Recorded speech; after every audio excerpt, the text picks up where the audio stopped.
안녕하세요. 컴퓨터 일반의 이상미입니다. 프로그래밍 언어 자바 계속 이어가고 있습니다. 자, 지난 시간까지 이제 기본적인 문법들 설명을 드렸고요. 이 자바라는 언어는 객체 지향 언어이기 때문에 문제 출제가 객체 지향에 포커스가 맞춰질 수밖에 없습니다.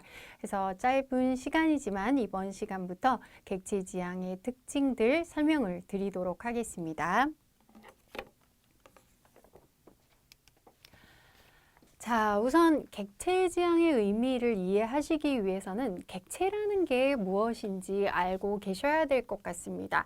자, 객체 오브젝트라고 얘기를 하는데요. 객체라는 것은 이 세상에 존재하는 모든 것이 객체입니다. 좀 너무 철학적으로 들리실 것 같은데요. 객체라는 것은 물리적으로 존재하거나 실존하는 것 또는 추상적으로 생각해낼 수 있는 것들 중에서 자신의 속성을 가지며 식별 가능한 것을 객체라고 할 수 있습니다.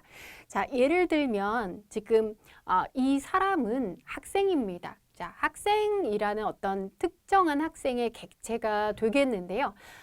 이 학생은 여러 가지 속성들을 가집니다. 예를 들면 이게 학번이 되겠고요. 그 다음에 이름이 되겠죠. 그리고 학년. 자, 이런 속성들을 가지고 있습니다. 자신만의 특별한 속성을 가지고 있고요. 그 다음 기능도 가지고 있습니다. 자, 기능이라는 것은 이 학생이 뭐 밥을 먹는다든지 걷는다라든지 공부를 한다든지 이런 것들을 기능이라고 얘기를 하는데요. 자, 객체는 이렇게 속성과 기능으로 구성이 된다고 볼 수가 있습니다. 자, 그러면 앞에서 제가 설명을 드렸는데요. 자바에서는 이 객체를 어떻게 생성해내는가? 바로 클래스라는 틀을 사용하게 되는 것입니다. 자, 다음은 클래스의 특징이 되겠는데요. 자바에서는 객체를 표현하기 위해서 클래스라는 개념을 사용을 하게 됩니다. 자, 이 클래스라는 것은 설계도로 생각을 하시면 된다 그랬죠. 객체를 만들 수 있는 설계도입니다. 그 다음에 객체를 찍어낼 수 있는 틀이라고 생각하시면 되겠죠. 객체를 만드는 틀입니다. 자, 그래서 제가 붕어빵 틀 설명을 드렸었죠. 자, 우리가 객체를 붕어빵이라고 생각한다면 이 클래스라는 것은 붕어빵 틀이라고 생각할 수가 있는데요. 사실 붕어빵은 여러 가지 종류가 있죠. 뭐 안에 뭐 팥이 들어간 것도 있고 크림이 들어간 것도 있고 여러 가지 종류들이 있습니다. 그렇지만 붕어빵 틀은 동일하게 생겼죠. 그 붕어빵 틀에다가 이제 반죽을 넣고 속을 넣고 붕어빵을 만들어내게 되는 것입니다. 그래서 클래스라는 것은 어떤 그 객체들의 공통적인 특징을 뽑아내는 것입니다. 그 공통적인 특징을 이용해서 추상화를 시켰다고 했는데요. 그 특징을 뽑아낸 것을 추상화라고 얘기를 하는 것이죠. 자, 이렇게 해서 클래스라는 것을 만들어내게 됩니다. 자, 예를 하나 더 준비를 해봤는데요. 자, 예를 들어서 카라는 클래스가 있습니다. 뭐 차가 가지고 있는 속성과 기능들이 여러 가지 공통적인 것들이 있죠. 예를 들면 차는 바퀴도 있고요. 뭐 브레이크도 있고 엔진도 있고 이런 공통적인 특성들을 가집니다. 그리고 외관도 뭐 색상에 따라서 달라질 수도 있겠고요. 그 다음 이것을 만든 회사도 다를 수가 있겠죠. 자, 그래서 여기에 실질적으로 현실에 존재하는 이 객체는 지금 보시면 이 차를 만든 회사별로 이렇게 나누어 봤는데요. 이 클래스를 구체화시킨 것이 객체다라고 얘기를 할 수가 있습니다.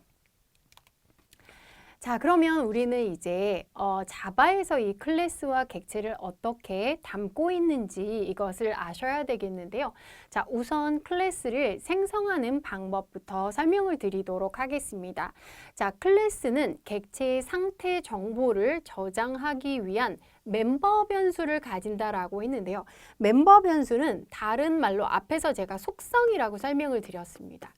자, 그러니까 어떤 학생 객체는 학번도 가지고 이름도 가지고 한다라는 그런 속성을 설명드렸는데요. 속성 또는 자, 우리가 보통 필드라고 얘기하는 것 자, 그게 바로 멤버 변수입니다. 그래서 어떤 말을 쓰던 그 동일한 그 속성이라는 것을 설명한다라고 이해하셔야 되겠고요. 그 다음 개별 객체의 행위를 나타내는 것. 앞서 학생이 먹는다, 뭐 걷는다, 공부한다 라는 그 행위를 메서드라고 얘기를 하는 것입니다. 자, 기능을 가지고 있는 것이죠. 자, 그래서 클래스는 이렇게 멤버 변수와 메서드로 구성이 된다고 볼 수가 있겠고요. 자, 이 클래스의 접근 그 범위를 나타내기 위해서 접근 제어자라는 것을 사용하게 되는데요. 퍼블릭이 있을 수 있고 생략이라는 것은 디폴트를 얘기하는 것이죠. 디폴트. 아무것도 안 쓸 때 기본적으로 무엇을 의미하는지 아셔야 되겠고, 프라이빗과 프로텍티드. 자, 이렇게 나눠지게 됩니다. 이것에 대해서는 뒤에 설명을 드리도록 하겠고요. 자, 클래스의 구성은 이렇게 되어 있습니다. 자, 접근 제어자. 자, 지난 시간에 설명드릴 때 자바는 한 개의 퍼블릭 클래스를 가진다라고 설명드렸는데요. 그 퍼블릭입니다. 퍼블릭 클래스하고 클래스 이름이 오게 되죠. 자, 그 다음 블록 안에는 뭐가 들어가냐면 멤버 변수에 대한 선언과 자, 그 다음 뒤에 설명드릴 텐데요. 생성자라는 것이 들어가게 됩니다. 잘 개념을 이해하셔야 되겠고요. 그 다음 메서드를 선언하게 됩니다. 자, 그러니까 우리가 어떤 클래스를 만들게 되면 멤버 변수들, 속성들이죠. 멤버 변수들이 여기에 선언이 되고 그 다음 이 안에 메서드에 대한 선언도 있는 것입니다.